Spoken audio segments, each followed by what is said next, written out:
I would say that this pregnancy was a lot easier with things like, okay, I know I have like an OB appointment or I have my physio appointment that I will plan when I see appointments around when these healthcare appointments are versus trying to do that whole mapping out of my schedule of like, okay, I know I'm doing surgeries on that day and this on that day. Like it's too far booked out. I'm going to have to move too many people. And it definitely made things a lot easier this time around as a self-employed person.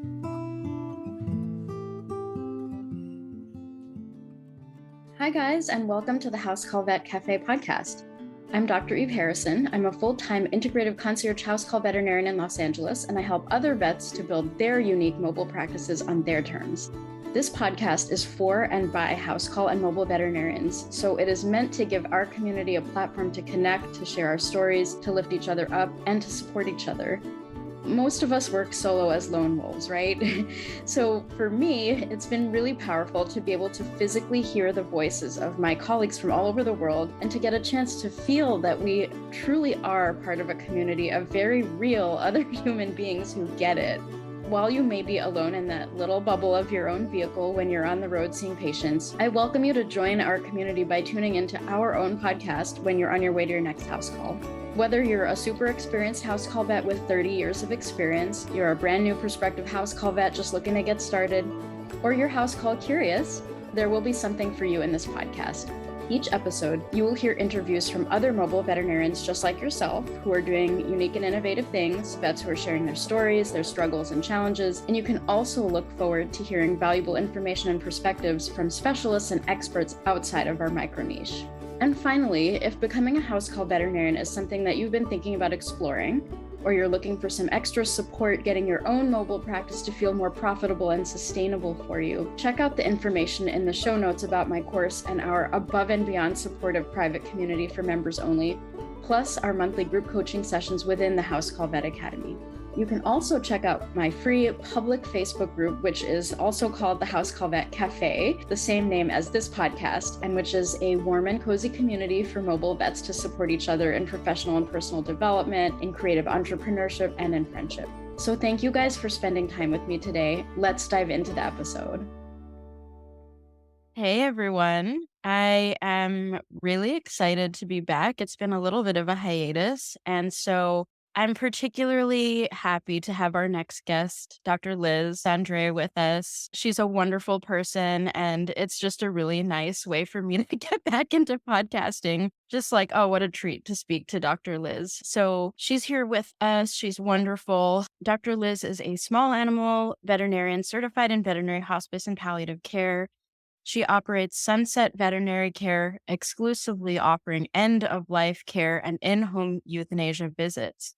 A first-of-its-kind service in her city, Sunset Veterinary Care opened in October 2020 during peak COVID lockdowns and quickly grew to include a care coordinator and 2 associates. Most recently, Liz has had to pivot to be a stay-at-home mom and maintain the operation of her practice. Liz lives in Winnipeg, Manitoba, which strangely I've actually been to, in Canada, with her husband, 2 young sons, and their 3 senior dogs. Welcome, Liz. I'm so happy to have you here with me today. Thank you. I'm very excited. And I did not know that fact that you've been to Winnipeg. Or maybe I did. I think you talked about it once. That you were in high school or something. Yeah. Summer, I did a canoe trip that was based out of... I think I remember. Yeah, and it was like, I spent like 3 months or something, and I canoed some insane amount of mileage, and like I looked like a man by the time I was done. I was so guilty. But anyway, I always think of that experience, like when I talk to you and everything. But how's everything going? I wanted to like start out by asking the usual question. What's your favorite snack to eat in the car? Are you driving in the car lately after having your most recent baby? And we'll get into all of that. Oh my God, I have just so many questions. Getting ahead of myself. Let's simple. What's your favorite snack to eat in the car? I was like nervous for this because I feel like so many of your guests say like nuts and like healthy snacks. And I'm like, okay, I could go with that because I do tend to reach for cashews pretty often as a snack. But like realistically in the car, like those mini Oreos that are in like a large bag because I just keep them in my glove compartment box. And that's what I grab pretty often. That's especially awesome. with the Mini again. Yeah. Oreos. It's great. I've never had anyone say mini Oreos, Yeah. and they're delicious. It's They're nice. pretty good. Bite Sure. size. Mhm. Yeah, and cashews are solid too. What I like about cashews is they're not like almonds are delicious. I love almonds, but like they're hard work to chew because they're hard. Cashews are like a little bit more forgiving Yeah. of Yeah. the master So, muscles, if you yes. will. Definitely. Are you like a salted cashew or No, like we go for the big Costco size of the unsalted cashews, and like my 4-year-old loves them too. So it's just an easy family snack. amazing? Well done. Well done. You've passed the first question.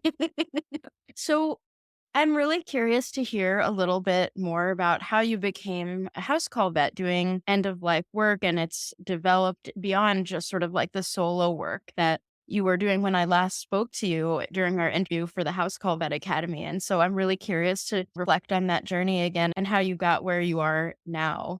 Yeah, I don't think prior to starting Sunset, I believed in like manifestation, and I think sometimes when I think back that I'm like, well, I almost feel like I kind of manifested this practice into being.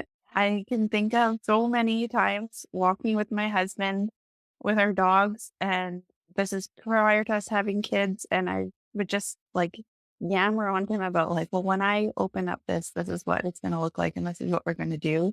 Because I had been inspired hearing house call end of life vets talk. And I was like, that is a thing you can do. Like, I didn't even know that was something you can do. And it just really inspired me into thinking about it more. Then I kind of came into like maybe a couple of years after that, it just was feeling that really strong imposter syndrome when I would have been maybe like 5 years out, like right in that kind of that, like I've been out long enough. I feel like I should feel more confident, but I don't at all. Like, how did I end up here? And then I actually had reached out to Dr. Shree Gusal, who speaks about imposter syndrome because I was like, what? And she just kind of like, what do you feel like you like? What are you good at? Like, what are your strengths? And I was like, I do like end of life stuff and dentistry, which is unrelated, but that's currently unrelated to anything I do. But she said, hey, have you ever heard of the IHPC? And that's when I kind of opened me up to like, wow, there are a lot of other vets that are like this. And then I started on my journey to certification. But in the middle of that, my first son was born. And then while I was on my maternity leave, which I had a decent full year long maternity leave with him, I started to think more about what my priorities were. And that led me to think like, I think I can actually do this now. Like, this is the time. And so I started planning in early 2020. And as we all know, things for a lot of people really got the shakeup in 2020, but I still pursued with opening up in the fall of 2020 and have not looked back. So Amazing. that's the journey to here, the short Yeah. version. I love that you brought up the manifestation piece Yeah. because, yeah, I mean, it seems that you had the sort of seeds of it bubbling within you, and then it just needed to you needed to encounter the right resources and the right time for it to just literally come into existence the way you Yeah. did. It's so Yeah. cool. I think manifestation is a really interesting concept for in general for business owners because there's a lot of talk about, something beyond the standard logic of if I do this, then that will happen. Yes. Yeah. Something more, something like ineffable that we can sometimes tap into to get things to happen in a way that we just never expected. So it's just really cool that you sort of like see it that way and in retrospect kind of like address that. I like Yeah. that a lot. Yeah. It's only been recently where I'm now trying to manifest new things. But I thought, oh, okay, I was able to bring this idea to fruition that I think it's possible to do other things. Mhm. Yeah, and just sort of thinking back to the time that we connected, I remember I was getting the House Call Vet Academy launched in 2020, and I had reached out to you to ask you for an interview just to, like, give me some feedback on what it was you might be needing in this, like, early phase of your Yeah. development, how helpful it was to hear your thoughts and processes, and those are, to this day, a very important part of how the House Call Vet Academy developed. So, thank you for Oh, you're letting me welcome. have that little window into your process at such a important kind of formative time for your own business. beautiful to see how your practice has developed since then. Happy to help however I can. Yeah. So you are an interesting guest on the show because, well, for a million reasons, but what's kind of at the top of my mind at the moment is you just recently had a baby. And we did start talking about having you on the podcast while you were pregnant. That's a really interesting place for an entrepreneur to be. Yeah. So many of us female entrepreneurs, this is going to be a part of the experience of entrepreneurship, having baby, being pregnant, maternity leave, and the balance of time, and just the physiologic changes that are happening in the body while you're trying to uphold a business or grow a Yeah. business. Yeah. So I'm really curious to hear a little bit more about your experience as a person who's experienced pregnancy during business ownership and maternity leave and how that's all kind of felt. And you just kind of like would love a little brain dump on all that. Sure. Yeah. Well, it certainly could be a brain dump. I think I thought that I could do more than I was able to while I was pregnant, even though my previous experience should have suggested that no, I would not be able to do as much. But I think I was in a good position where I did have associates that had been with me already for over a year that I could really hand the reins over and trust them. I think it was really hard in the earlier days because when you're not like maybe pregnant enough that you look pregnant or you feel comfortable sharing that you're pregnant, like especially providing euthanasia that families like as nice as they might be, they don't really care about you. Like they do to an extent, but like in that moment, they're usually way more focused on their pet. Like I shouldn't say they don't care about you, but that's not their main focus in those moments. So they don't really they're maybe not going to be as concerned about how nauseous I'm feeling that day or the fact that a lot of our pets that are near death don't have the best odor to them that it can be certainly a little bit harder in those earlier days and just the exhaustion that comes with pregnancy. Like it really is kind of true that like yeah, that first trimester is really exhausting. The second, you get like a little bit of a win, but then I had other things going on. And the third trimester, I was quite tired. I ended appointments almost a whole month sooner than I thought I would. But I think it was once I was like very pregnant, I also had my care coordinator letting clients know that, like, yes, the vet that you will have coming to your home is pregnant. We don't expect there to be any issues, but if for some reason there's any last minute changes, like it's not, or she's not trying to be there. So I think I was being too accommodating that I still found myself in physical places that were a little bit tricky, like pets on beds or, really low down, having to move myself. But it was still all doable. I would say exhaustion was the biggest thing that made it challenging because I could go and be on at my appointments and then just come home and have zero energy to do anything else. Hmm. How did you support yourself through that exhaustion? Was there anything that you did or any accommodations you made in your life or in your appointments to give yourself a little extra love in that state? And definitely a big believer in physiotherapy or physical therapy. Like that was a huge thing for me was going for regular appointments just to make sure that she could help me with my movements so that I would be doing things in a way that wouldn't hurt myself. And then as the weeks went on, I was getting more and more regular massages as well, which was something I had never really done in my life. Like I had never like the idea of it was just kind of like, not really my thing, but then thought of it more as like a therapeutic tool. Then it was a little bit easier for me to feel like I wasn't doing something super lavish. Like this is just something that I need so that my body can move and do the things that I Yeah. need to. But Yeah. as far as trying to catch up with sleep, I in that kind of exhaustion, like it was just really, I guess, listening to my body and truly just resting, Mhm. Yeah. not doing more than I can. Yeah, that's amazing. Yeah, for folks who are listening out there who are pregnant and running a house call or mobile business, get a massage. It's not too lavish. You deserve it. Look how much you like spoil your patients by being in their home to do this work. You deserve it too. So thank you for sharing that. I think that's really important. Like, it's okay. Like, you can Yeah. take care of yourself. You deserve it. It's Yeah. amazing. And I think that that's one of those flexible house call things that you Mm. can schedule your work life around your personal life. So it definitely, I would say that this pregnancy was a lot easier with things like, okay, I know I have like an OB appointment or I have my physio appointment, that I will plan when I see appointments around when these healthcare appointments are, versus trying to do that whole mapping out of my schedule of like, okay, I know I'm doing surgeries on that day and this on that day. Like it's too far booked out. I'm going to have to move too many people. Mhm. And it definitely made things a lot easier this time around as a self-employed person.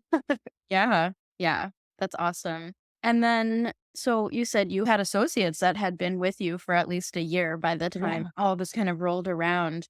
Can you tell me, I think it's a little bit more common in my observation for in-home euthanasia vets to start to like expand a little bit and take on associates a little bit quicker than it is for other types of house call practice. definitely. And I think that there's something that it's inherently a little bit more scalable because the work is it's a little bit more encapsulated. Like there's a range of what can happen in an appointment. And of course, there's like depth within each of those euthanasias or end of life care, but it's still within a certain like For template. sure. You can exactly, you can have it a little bit more consistency throughout, like for even though each vet is going to be different and each Yeah. appointment will be different, there still can be some consistency with how we Mhm. approach our appointments. I was in a position where I had two vets that were interested to work with me.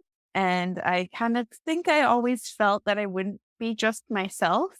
And I had remember hearing someone else say at one point that they were looking for an associate and two people appeared that would be good fits. And she just decided to hire both of them because she didn't want to lose the opportunity, even though she wasn't quite ready to take on both. And I was like, you know what? Don't know if I'm in a position to take on two people, but like they both seem like they'd fit in well. And I would love to just be able to see where this goes. And interestingly, one of them is a mentor of mine who even wrote one of my vet school recommendation letters. So that's been really fun to be able to kind of continue that relationship and have her on my team. That's beautiful how it came full circle. And I also love that you sort of had this approach of let's see how it goes. Like letting go of like, we don't know what's going to happen when we hire someone, let alone two. No, yeah. There's their resume, there's what you know about them previously in their work and the rapport Yeah, you have, but there's no way to know until you are someone's employer what that will feel like. And so I think that just kind of that light touch that you have, that's really beautiful and I think really admirable and something that I think is good for all of us to hold. Like when you make a pivot, and we'll talk more about big pivots, and a big pivot is hiring an associate. That's a huge pivot. It's a big, big difference in how the business feels and operates. And I think to be able to hold a change like that with a little bit of lightness and a little bit of let's see, and we'll keep adjusting as we find out how it feels. And then I also wanted to say the hiring two at one time. I've never been in that situation before exactly, but I did have a situation where I lost out big time on a vet tech that I really wanted to work with, and I didn't hire her in time, and by the time I was ready for her, she had moved on, yeah, and I was like, "Oh, that was the biggest loss. Oh my god. It would have been so good if I had just, like, seized the day." yes, Just like an amazing person that would have been. I'm incredibly happy with who I have now, of course, but, like, yeah. that severe fear of missing out and actually missing out. In retrospect, I would have, like, snatched her up, you know? I have a vet tech friend that is an amazing tech, and I was also not in a position where I could bring her on board. And I regret that I have not brought her on board. But the consolation is that my house call colleague in the city who does GP work was looking for an assistant, and I was like, "Hey, I know someone," and they get along great, and it's been going really well. So That's beautiful. That's really awesome that I mean, she didn't become your vet tech, but that you were able yeah, to, like, give back to the community, and that was a win for everyone. It's beautiful. yeah, it's really I think. Everyone's favorite vet, Amanda Doran, had said to me once that, like, we're collaborators, not competition. And that just like completely changed my mindset of how I looked at any of my veterinary colleagues. And then I was like, my colleague needs help. I know someone that could help her out. And just it's really nice to have that It's ability to fantastic. kind of chat with each other and Mhm, share ideas and everything. mhm. That's wonderful. You know I'm a huge fan of Amanda I Doran. know. Oh my gosh, that's awesome. Yeah, she's changed my life in certain ways as well. Yes, she's amazing. Yeah. She's amazing. By the way, I saw her, like, impromptu in Denver. I was at Oh, she AVMA. had mentioned that to me and just like, so Yes. what are the chances? Yeah. She was in town for a concert at Red Rock, and I was in town for a few extra days after AVMA, and we met up, like, for the first time in person. I was like, "Oh my god, you're taller than I thought." Amazing. She's like, "Oh my god, you're taller than I thought." Yeah. And I was like, "You have mushroom tattoos on you. I love you even more." Holy shit. Uh, I have met Amanda in person, and she's met Erica Dickey in person, and then she okay. introduced the 2 of us to each other, and then I always forget that I have not actually met Erica Dickey in person, despite Yeah. how often we talk. Yeah, yeah, it's so interesting. Likewise, I have, like, a number of what I would consider best friends that, like, I text with, It's that I amazing. Yeah, message with, and I've never met them in person. Like, yeah. that's house call vet community. Like, But I was gonna shit. say, you've helped forge these relationships with your community, so Oh, thank you. Yeah, it's been beautiful because like we really are. I this is kind of like the language that I use on my like website and like various other like marketing things. But like we are kind of like lone wolves in what we do. And now What you have a pack. You've got a little pack of wolves my now, little pack. Yeah.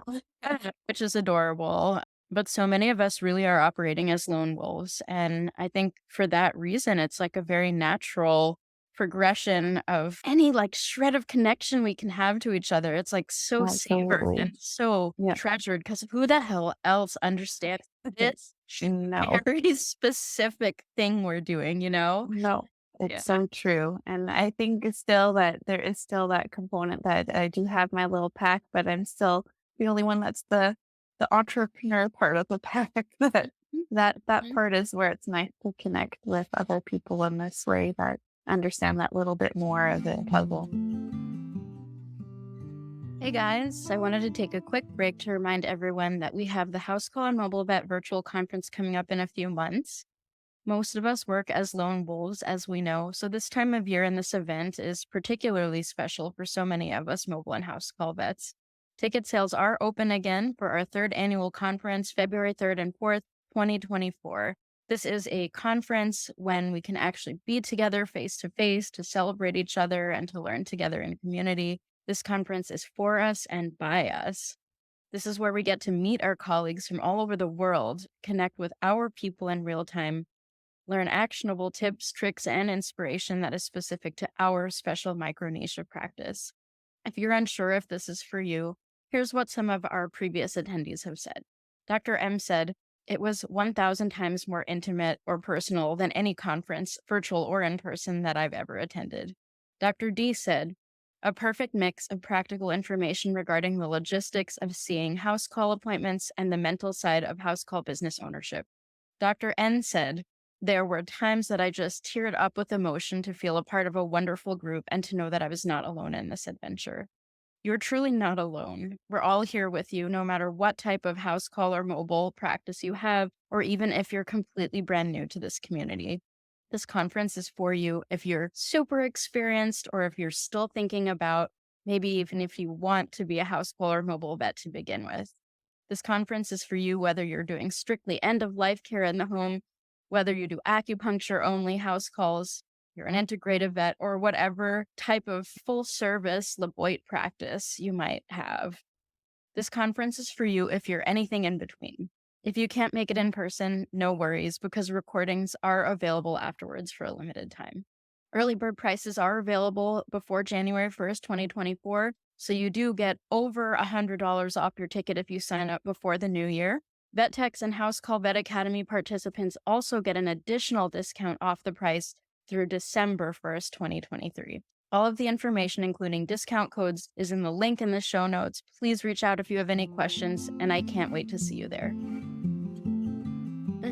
Yeah, the entrepreneurship piece is it's a unique flavor. I mean, there is house call practice like that, like working on the business versus working in the business. Yeah. When you're an associate, they work in the business, but you're the one working on the business. And it's Yeah. just very different perspective, Yes. and a very Yeah. different like part of the brain and like like the heart's desire can like sort of like speak and manifest really what like the whole overarching business will be, Yeah. which to me, I love that. That's just like for me a really beautiful creative outlet for my ideas and hopes and dreams. Do you find a similar thing, or how does it feel to you? Yes. Go ahead. Yeah. I think that it is like the working in and working on, but lately I've been in this weird position where I've been working in, but not as a vet, and doing Oh, more of the day to day, keeping things going like that, all those behind the scenes business things that just keep things flowing because I haven't been able to get out to appointments as much as I would like to. And I'm really hoping to get to a point where I have time to be working on the business because I do have ideas and thoughts and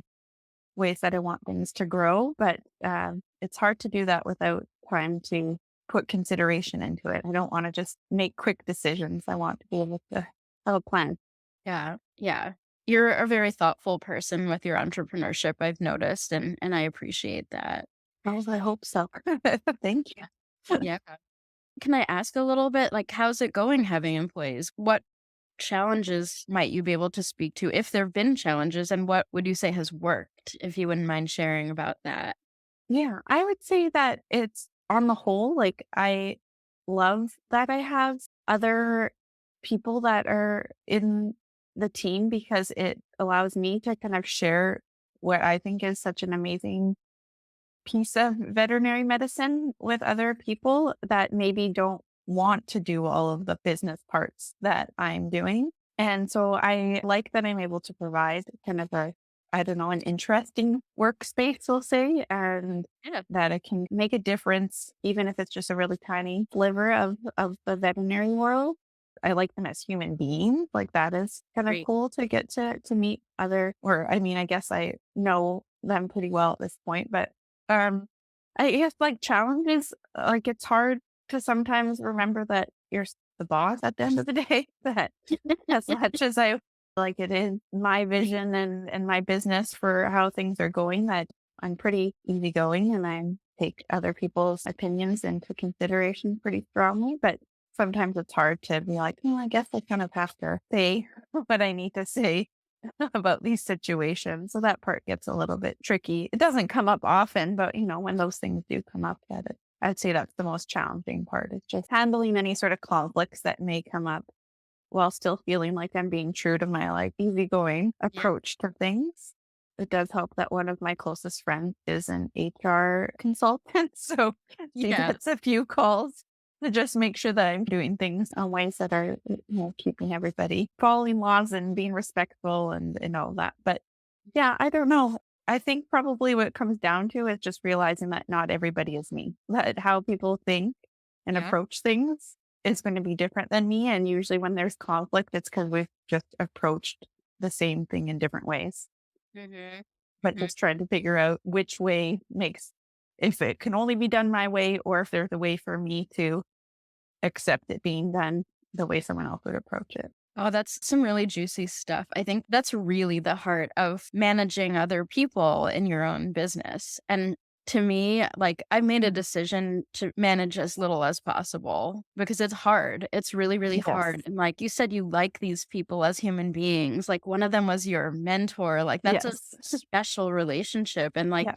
for us in the house call world, what we do, it's like, I mean, I earlier said what you do is a little bit more scalable, but I think there's still an extent to which you can scale that and still maintain that personal touch and, like, really care about Yes. your employees and, like, stay connected to them and have them really be heard like I hear you doing. And, I mean, what's tricky about that is, like, this is small business, this is micro business, like, we all know each other. We're working Yes. together in the Yeah. home at times, like, with very sensitive emotional material and heart-based material. People care deeply, and Yes. other veterinarians have strong wills. Like we've been trained to have strong wills and strong ethics and strong, perspectives on what it means to care for animals in the way that feels right to us. And it's interesting because as house call vets who have associates, I find what's really the tricky thing and that you described in really beautiful ways that it's inherently a dual relationship. Yeah. Gonna become your friends. They're Yes. gonna become people you care deeply about. this Yeah. is close work, Yes. and they're also your employee. Yeah. Like, you have to have a standard as well. So, Yes. if ultimately it's not a completely a democracy, it's your business, you have the vision, like you said, and then holding other people's truth and validating it and making them feel an important part of the team while also understanding that there has to be an overarching direction. And so Yeah. I think that anyone who's a house call vet, this is my theory, like an independent house call vet who hasn't scaled like nationally or something and who's maintaining this sort of personal touch, I think that inherently that the work is going to be a little bit trickier and require a little bit more communication and thoughtfulness because of the intimate nature of what it is. Yeah. Does that seem sort of like resonant of your Absolutely. conversation? Yeah. Absolutely. Mhm.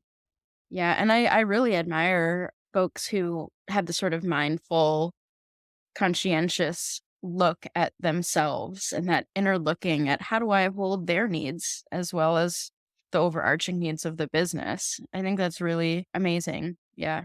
I keep trying to say that like my people come first. Like we can figure out the other things, but like right now we do Monday to Friday daytime because that's when all of us want to work. So I'm not going to say you have to work evenings or weekends because I don't want to work. And why am I going to make them do it if they don't want to either? So if someone said they wanted to work evenings, then that would be different. But where Exactly. we are right now, if my phone hours are set to when my care coordinator was available, okay, that's when our phone will be answered. Like you're only available till 3:30. Okay, no phone. Turn off at 3:30.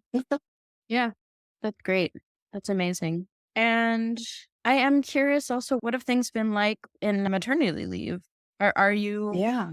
able to have proper maternity leave or So as you mentioned in the intro that I am in Canada, so things are obviously going to be different here compared to others. But what would be similar is that as someone who's self-employed, I have not been paying into the Canadian insurance that would then pay me back to have paid maternity leave, which is not a lot of money that they give you anyway, but it is still something that allows parents to take time off. And we do have a protected leave for up to 18 months that employees can take off. And it can be split. It doesn't have to be like there is a specific part that's for like the birthing parent, but then any parent could take the remaining, like I think it's like 15 months. So technically, my husband is on parental leave right now, but technically, he's maybe doing more work than he should be. Maybe this will air when he's supposed to be back at work anyway, but so he's supposed to be on his parental leave. But unfortunately, just some things have come up that he has had to return to work a bit sooner than planned. And we lost childcare for our older son because most parents have parental leave until at least a year of age for their babies. Like childcare for under a year old, like doesn't really exist unless you hire like a private nanny. So even just finding childcare is like not really possible at this stage. So I have kind of pivoted to be a stay-at-home mom in the last couple months. At the beginning, it was like it kind of made sense. Like, yeah, he's little, I'm home. My other son was at daycare. It kind of was the maternity leave I was expecting to take. I wasn't expecting to have such an emotional reaction though about considering to going back into appointments. And I mean, I keep saying like I was on a leave, but it's just a leave from appointments. Like there's not really ever a leave when you own a business. Like there's always things to do. And so I've been really struggling for the last, like, I'll say, I guess 6 months at this point, trying to figure out what that looks like for me. Like, Hmm. what time of day, how many days, how many appointments in a day. Like, it's been a bit of a challenge. And then the new challenge has been the fact that I also have my 4-year-old. So Yeah. it's not just the baby trying to figure out what to do with him. Kind of just embrace that I'm just a stay at home parent right now and Mhm. lining them up for afternoon swimming lessons and things that are during the week that maybe other families can't do because they are at work. So that's been kind of nice. But then I get this really like frustrated other side of things where I'm like, but I have this work that I want to do that is important to me and makes me feel like myself, but I can't do it because I just don't. Like it's not really possible to do it all. Like you can kind of do it all, but not the level that you may want to do it. Mhm. And I've chosen to focus more on my kids than focus on working. but Mhm. I'm trying to work enough that everybody else that is working for me feels like they have as much as me as they need. But yeah, it's been good though because it has allowed to be way easier for my associates to take time off. So if my one associate had an opportunity to go to Malta, and I was like, go to Malta, like I will just work your shifts for you. Like this isn't even a question. Like go, like Amazing. so things like that are kind of nice that, then I'm only finding care for like 6 days instead of every single day in a month. So I think it's caused me to think maybe I need to just change my model up a little bit. Mhm. And I have been looking to add some extra associates in so Okay. that I can maybe kind of continue on this, hopefully with more childcare, but kind of continue on a model where maybe my working time is more focusing on working on the business and then allowing myself to have that freedom to work in the business to cover for the other people that so they can make sure that they're filling their cups and having time off that they might need. Mhm. That's awesome. It's really cool how you're kind of fluid with it and just letting it kind of evolve. And what's really cool is that as an entrepreneur, having a business that you built, it can do that. It can flow with what needs to happen and it can change. And, like you're able to do the stay at home mom thing because you have this business. Absolutely. I wouldn't be able to do it if I was an employee somewhere. Like it would if I would have to have quit my job. Yeah. Beautiful. Beautiful. And then I've been leaning quite a bit into this concept of seasons for business owners and entrepreneurship, that there are seasons where, and this is not exactly the situation you're in, but just for example, there are seasons where business is slow. Then there are Yeah. seasons where business is so busy that you can't even keep up. And that this is a cyclical thing that can happen.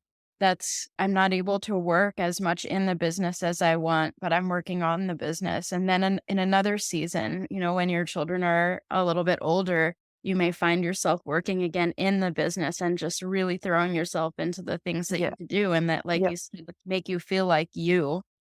And so I think when we talk about like children and pregnancy and birth and like the cycle of life, it so parallels the cycles that happen in business as well. And it's just sort of something that I've been really playing with and thinking about as a way to sort of alleviate some of the anxiety that comes with the ups and the downs and the peaks and the troughs and like the seasonality can be scary for people, especially in the It beginning. It's is. like, okay, after winter, there will be another season and then it's gonna cycle again, Yep. so it's gonna be okay.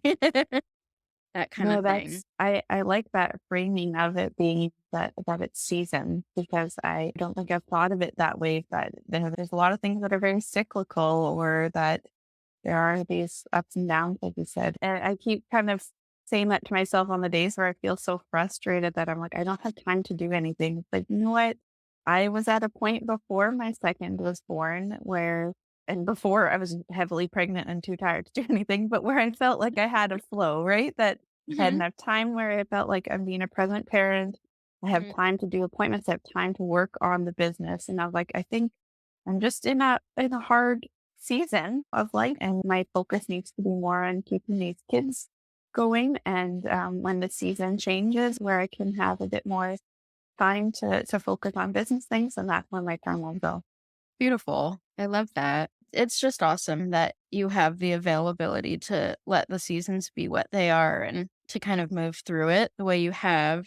And then it's also very interesting to me. Most people that I know in entrepreneurship struggle to work on the business. Most people are in the business and really have a hard time taking the bird's eye approach. But in your situation, you're working very much on the business and like longingly wishing to be in the business. It's just very interesting. It's really interesting. I was pleasantly surprised of how much I like the business aspects of things, but I think it's just that constant learning, right? We're learning new things. Mhm, mhm. Yeah, I very much feel that successful entrepreneurship depends on a growth mindset and an acceptance of continuous learning, that if we think we've arrived, think again. There's always learn, like the market changes, the work itself changes as we learn more about veterinary medicine. Yeah. Our lives change. We enter different seasons and different phases of our own lives. And so it's an excellent point that continuous learning is very much a part of what I believe creates successful entrepreneurship. So thank you so much for sharing these thoughts and these experiences and insights here. You're welcome. Wondering, is there anything else that you'd like for folks to know about you? Specifically just about being a household vet or home euthanasia vet or a business owner, that there's a lot of work involved, but the flexibility to make it exactly what you want it to be and to make it work around your life instead of making your life go around your work has been worth every bit of the hard parts. Mm-hmm. Mm-hmm. I feel absolutely the same. So thank you for voicing that. And that's, I think, very valuable for people to hear in general, but particularly from a mom who recently had a little one. And, just so many of us find ourselves in that position or will. And so much appreciated your perspective and your learnings. And just in summary, before we close up, I wanted to know, do you have a favorite beverage, whether it's tea or coffee or booze? I'm not really an alcohol drinker, so that, I won't go to that cafe, I guess. But interestingly, I'm sure most people would think, coming from like a place of snow, I'm not really into warm drinks. So I'm I think more of like an iced coffee. Make it with some chocolate milk, just because apparently there, when I was pregnant, I just became addicted to sugar. So that's and it stayed. So That that sounds would be my choice. delightful. Oh, that sounds delicious. I always get so inspired after these recordings. I'm like, have to immediately go out and have like a nice Yeah. coffee with chocolate. And oh my God. Yeah. Well, thank you again so much, Liz. It's been wonderful to connect with you again. And thank you for a very easy conversation as I myself get back into my podcasting groove. So I really appreciate you and what you do and just the work you do and the way you do it. So just thanks again. Oh, and thank you, Eve. This has been so nice. It's almost been therapeutic chatting with you. Yeah, I agree. Same. Yeah. All right, my dear. I'll talk to you soon. Talk to you later. Bye. Bye. Thank you so much for listening to this episode of the House Call Vet Cafe. If you enjoyed this episode, then hit the subscribe or follow button on Apple Podcasts, Spotify, Google Podcasts, YouTube, or wherever you listen to podcasts so you never have to miss an episode. This podcast is made specifically for you, so don't be shy if you'd like to reach out and let me know your thoughts on this episode. You can find me on Instagram and Facebook as The House Call Vet Academy, where I also share more valuable content. If you're interested in learning more about consulting for House Call Vets or the House Call Vet Academy online course and community, please click on the link in the show notes. Have an amazing rest of your day, and I can't wait for you to join us for our next episode of the House Call Vet Cafe.